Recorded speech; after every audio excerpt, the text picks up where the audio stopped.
SV6 news కి స్వాగతం. ముందుగా హెడ్లైన్స్. ఈ నెల 22వ తేదీన అత్యంత ప్రతిష్టాత్మకంగా అయోధ్యలో శ్రీరామచంద్రుని విగ్రహ ప్రతిష్టాపన కొరకు దేశ ప్రజలు ఎంతో ఆసక్తిగా చూస్తున్నారని, ఈ కార్యక్రమం జయప్రదంగా కొనసాగించేందుకు నిర్మాణాత్మకంగా కొనసాగుతుందని పార్లమెంటు సభ్యుడు, జాతీయ కమిటీ కార్యదర్శి బండి సంజయ్ అన్నారు. కంటోన్మెంట్ నియోజకవర్గంలోని బోయిన్పల్లిలోని అనురాధ టింబర్ డిపోలో విచ్చేసి అక్కడ ఉన్న ఏకకట్టెపై చెక్కిన శ్రీరామచంద్రుని ప్రతిమను, అనంత పద్మనాభ స్వామి ప్రతిమలను తిలకించి ఆశ్చర్యాన్ని వ్యక్తం చేశారు. అత్యంత సుందరంగా బర్మా కట్టపై ఈ రెండు ప్రతిమలు చిత్రీకరించడం ఎంతో చారిత్రకమైన విషయమని, ఇలాంటి కళాకారులను ప్రోత్సహించాల్సిన ఆవశ్యకత ఎంతైనా ఉందన్నారు. అదేవిధంగా శ్రీరామ జన్మభూమి అయిన అయోధ్యలో రూపొందుతున్న పవిత్ర దేవాలయానికి అన్ని ద్వారాల తలుపులు తయారు చేసే మహాభాగ్యం అనురాధ టింబర్ డిపోకు లభించడం తెలంగాణ రాష్ట్రానికి విశిష్టత మరింత పెంపొందించిందని ఆయన అన్నారు. ఈ సందర్భంగా అనురాధ టింబర్ డిపో యాజమాన్యం చెదలవాడ తిరుపతిరావు, కిరణ్ కుమార్లను బండి సంజయ్ ప్రశంసిస్తూ సన్మానించారు. ఈ సందర్భంగా మాట్లాడుతూ హిందువులు ఐకమత్యంతో రామమందిరం ఏర్పడాలని, వివాదం లేకుండా శాంతియుతంగా ఈ బృహత్ కార్యక్రమం కొనసాగించాలని దేశవ్యాప్తంగా ప్రజలు ఆసక్తిగా చూస్తున్నారని, అదేవిధంగా తలంబ్రాల కార్యక్రమం దేశం నలుమూలల నుండి అనూహ్యమైన స్పందన లభించిందని ఆయన అన్నారు. ఎంఐఎం నాయకుడు ఓవైసీ మూర్ఖుడని, అతను వివాదాస్పదమైన మాటలకు ఎలాంటి స్పందన అవసరం లేదని ఆయన అన్నారు. ముస్లిం సోదరులే రామ జన్మభూమిలో జరిగే కార్యక్రమాలను స్వతహాగా ప్రోత్సహిస్తున్నారని అన్నారు. అదేవిధంగా కాంగ్రెస్ పార్టీ వివాదాస్పద వ్యాఖ్యలు చేయకుండా ప్రభుత్వం సమర్థవంతంగా నడిపించిందని ప్రజలు కోరుకుంటున్నారు.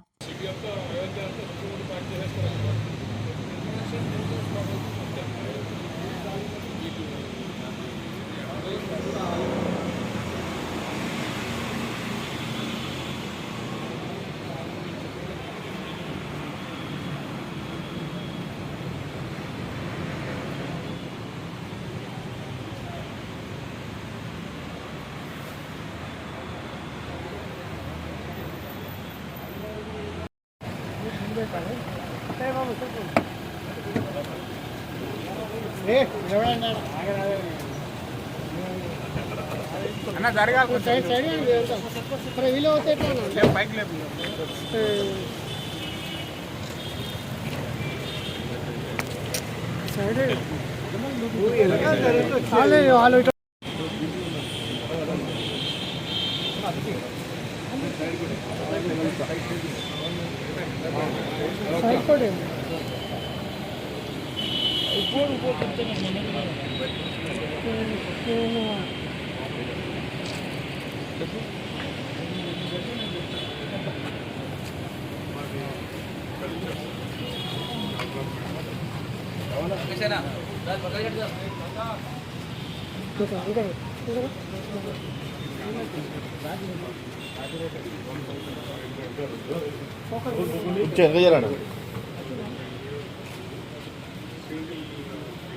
కొంచెం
ఫస్ట్ ఫ్లోర్ గ్రౌండ్ ఫ్లోర్ ఏముంది గ్రౌండ్ ఫ్లోర్ ఇప్పుడు మెయిన్ పైన సెంటర్స్ గ్రౌండ్ ఫ్లోర్ ప్రాణ ప్రతిష్ట ఇంకా మనకి 1 year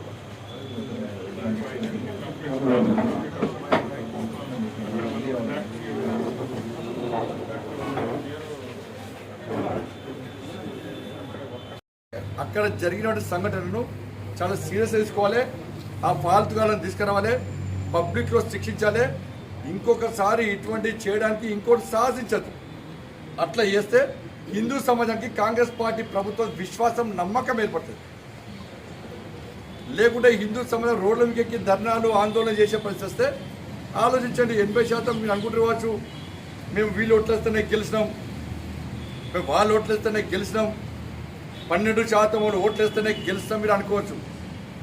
కానీ 80% ఉన్నోళ్ళు అలర్ట్గా రాసి పెట్టుకోవాలి. ప్రభుత్వం కాంగ్రెస్ పార్టీ కానీ బీఆర్ఎస్ పార్టీ కానీ మీరు గ్రహించాలి, ఆలోచించాలి. మీరు 80% ఉన్నటువంటి ఓటు బ్యాంక్ ఉన్నటువంటి హిందూ సమాజం ఆలోచిస్తున్నది, ఇంకా ఆలోచిస్తున్నది, వేచి చూస్తున్నారు. వాళ్ళు కూడా మీరు గోవుని చంపినా ఎవరు ఏం చేసినా కూడా మీరు పట్టించుకోకుంటే ఓటు బ్యాంక్ మారితే ఆ తుఫాన్లో కొట్టుకోబోతుంది. రాసి పెట్టుకున్నారు. కాబట్టి గోమాతను వధించినటువంటి ఆ దుర్మార్గులను వెంటనే అరెస్ట్ చేసి రిమాండ్ చేయడం కాదు, ఏ విధంగా శిక్షించాలో వాళ్ళని శిక్షించండి. మీరు శిక్షించారనుకోరి ఏ జరగడం గెచ్చడం దానికి అప్పుడు మీరు కేసు పెట్టడం మా వాళ్ళు జైలు కూడా సిద్ధమే. రాసి పెట్టుకోవాలి. లోపల ద్వేషము, కసి, కక్ష పెంచుకున్నటువంటి ఓవైసీ మూర్తుడు ఫస్ట్ గుర్తించాలి. అంటే ఎంఏ పార్టీ ఏం కోరుకుంటున్నది? గౌరవ దేశంలో అత్యున్నత న్యాయస్థానం అనేటువంటి గౌరవ సుప్రీంకోర్టు ఇచ్చే తీర్పును కూడా ధిక్కరించే స్థాయికి వచ్చినట్టు ఒక్కసారి ఆలోచించాల్సిన అవసరం. కానీ ఇది ఇవాళ ఇంకోటి గుర్తించాలి. అయోధ్యలో ఈ రామ మందిర నిర్మాణం కోసం విరాళాల సేకరణ సందర్భంగా కూడా అనేక ప్రాంతాల్లో చాలామంది అక్కడక్కడ ముస్లిం పెద్దలు కూడా స్వయంగా వచ్చి విరాళాలు అందించిన విషయాన్ని ఓవైసీ అనే వ్యక్తి గుర్తించుకున్నారు. వాళ్ళు అక్షింతల కార్యక్రమాన్ని చేపడుతుంటే అనేక మంది ముస్లిం మహిళలు కానీ ముస్లిం మతస్థులు కానీ బొట్టు పెట్టుకొని స్వాగతిస్తున్న విషయాన్ని ఓవైసీ గుర్తించారు. మరి రెచ్చగొడితే రెచ్చిపోవడానికి భారతీయులు సిద్ధంగా లేరు. ఎంఏ పార్టీ మాటలు వినడానికి ముస్లిం సమాజం కూడా సిద్ధంగా లేరు. మరి ఇటువంటి వ్యాఖ్యలను పట్టించుకోవద్దని చెప్పి నేను అన్ని వర్గాలకు విజ్ఞప్తి చేస్తున్నాం. అందరం కలిసిమెలిసి ఒక ప్రశాంతమైన వాతావరణంలో మనం అయోధ్యలో రామ మందిర నిర్మాణ యొక్క విగ్రహ ప్రతిష్ఠ యొక్క కార్యక్రమాన్ని మనం విజయవంతం చేయాలి. ఇతర ప్రాంతాల్లో ఏ విధంగా సహకరిస్తున్నారో అంతా కూడా అదేవిధంగా ఒకరికొకరు సహకరించుకుంటూ ముందు పోవాల్సిన బాధ్యత మన మీద ఉంది. కాబట్టి గౌరవ సుప్రీంకోర్టు తీర్పును శిరసావహించాల్సిన బాధ్యత భారతీయులుగా మన మీద ఉంది. కాబట్టి దానికి అనుగుణంగా ముందు పోవాల్సిందిగా నేను విజ్ఞప్తి చేస్తాను.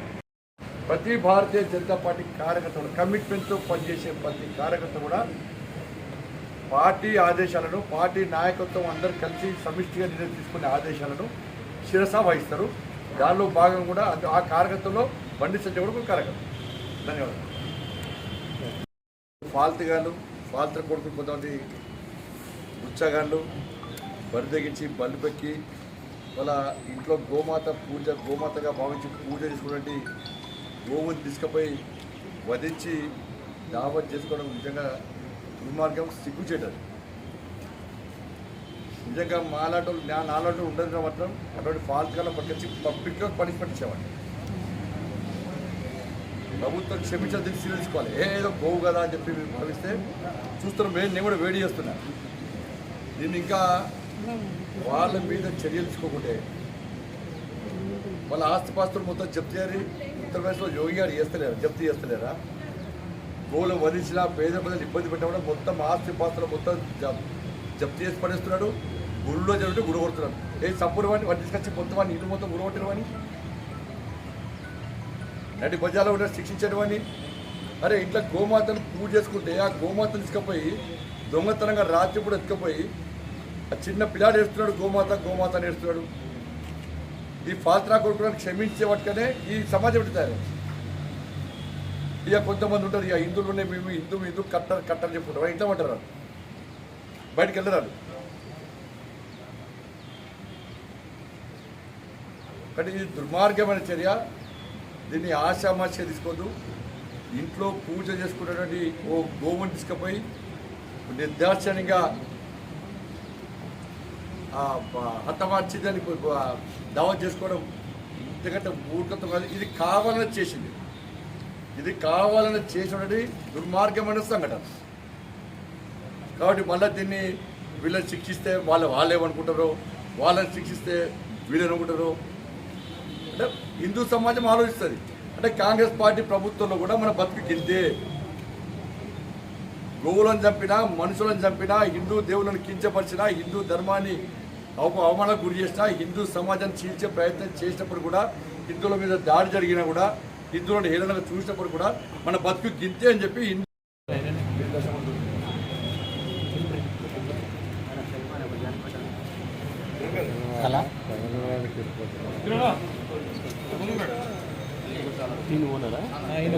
అంటే వాళ్ళ ఫేమస్ ఫ్యామిలీ కానీ ఒకప్పుడు పొలిటికల్గా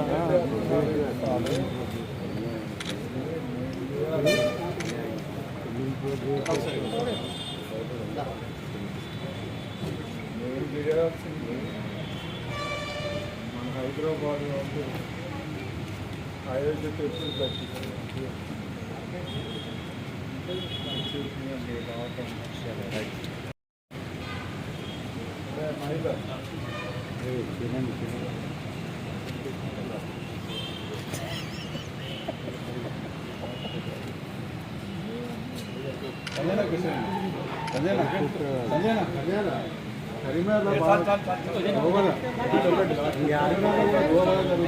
ఎప్పుడు వచ్చినామని చెప్పి ఇక పాపం వాళ్ళకి తెలుస్తలేదు. ఇంకా కాంగ్రెస్ పార్టీ చూసుకుంటారంట, వాళ్ళే నిజంగా అధికారంలోకి వచ్చిన వాళ్ళకి చూసుకుంటారు. వాళ్ళకి ఇంకా వస్తలేదు వాళ్ళకి. కానీ మార్చుకోవాలి, మంచి ఆలోచనతో అందరూ కలిసి ఉందాం. ఎన్నికలప్పుడు విమర్శించుకోవడం సహజం. అరే మీకు సహకరించడానికి మేము సిద్ధంగా ఉన్నాం. మేమంటే మీరు తిట్టుడు సాడేసి విమర్శలు సాడేస్తే కిషన్ రెడ్డి కేంద్ర మంత్రి స్పష్టం చేసాడు, మేము అభివృద్ధి సహకరిస్తామని చెప్పారు. రేపు మేము కలిసి పోవాలి, టీఆర్ఎస్ పొందబెట్టాలి. ఫస్ట్ మీ దానికి కొంతమంది టీఆర్ఎస్ పార్టీకి ఓటు భయపడుకోవాలి. కాంగ్రెస్ పార్టీ కొంత బాధపడుతుంది పాపం. వాళ్ళ పార్టీ అధికారంలోకి వస్తుంటే కాంగ్రెస్ పార్టీ కొంతమంది ఇప్పుడు కొంత బాధపడుతున్నారు. వాళ్ళు బీఆర్ఎస్ పార్టీ అధికారం రావడం కోరుకుంటున్నారు. అంటే వస్తుంది కాంగ్రెస్ పార్టీ అధికారంలోకి వస్తామో తెలియదు కదా. ఇప్పుడు బీజేపీలో కోపం ఎందుకు? మాకు టార్గెట్ కాంగ్రెస్, బీఆర్ఎస్. ఆయన బీఆర్ఎస్ ఇంటి పంపేదానికి ఇష్టపడ్డాం. బీఆర్ఎస్ ఆ వేర్లు పుగలతో పెగిలించేదానికి ఇష్టపడ్డాం. మీరు ఇష్టపెడతారు వచ్చలేదు. కాంగ్రెస్ పార్టీకి ఏమున్నది? బీఆర్ఎస్ పెరిగినా ఏం కాదు, ఇక్కడ బీజేపీ పెరగదు. బీజేపీ రావద్దని కాంగ్రెస్ పార్టీ. కాళేశ్వరం ప్రాజెక్టులో కేంద్ర ప్రభుత్వం కూడా అవినీతి ఉంది, అధిక ప్రాజెక్టులకు త్వరితగతిన అనుమతించారు. ఇదే రాదు. మన ప్రభుత్వం సిబిఐకి ఇవ్వని రాదు. ఎందుకు ఇప్పుడు సిబిఐకి ఇవ్వచ్చు కదా, సిబిఐకి ఇవ్వచ్చు కదా అన్న. మరి వాళ్ళదే కదా, ఇప్పుడు ప్రభుత్వం వాళ్ళదే. మరి ఇప్పుడు విచారణ చేసి కేంద్రం తింది, రాష్ట్రం తింది, పాకిస్తాన్తో తింది, బంగ్లాదేశ్ బయట పెట్టచ్చు కదా. ఏంటన్నా పార్లమెంట్ ఎన్నికల్లో బండి సంజయ్ కలిసి పోటీ చేశారు. కరీంనగర్ నుంచి మరి కొంతమంది అడుగుతున్నట్టుగా కేంద్ర నేను పార్టీ కోసం కష్టపడి పనిచేసే కార్యకర్తని. ఈడ పోటీ చేస్తా, ఆడ పోటీ చేస్తా అని చెప్పేటువంటి కార్యకర్తలు కాదు. నేను నాయకుడు, కార్యకర్త. పార్టీ అధిష్టానం ఏ ప్రాంతంలో పోటీ చేయమంటే ఆ ప్రాంతంలో పోటీ చేసేటువంటి కార్యకర్తలు. పార్టీ అధిష్టానం నువ్వు పోటీ చేయద్దు, ఫలానా పోలింగ్ బూత్లో మాత్రమే పనిచేయాలంటే పోలింగ్ బూత్ కూడా పనిచేయడానికి సిద్ధపడ్డ కార్యకర్తలు పట్టించండి.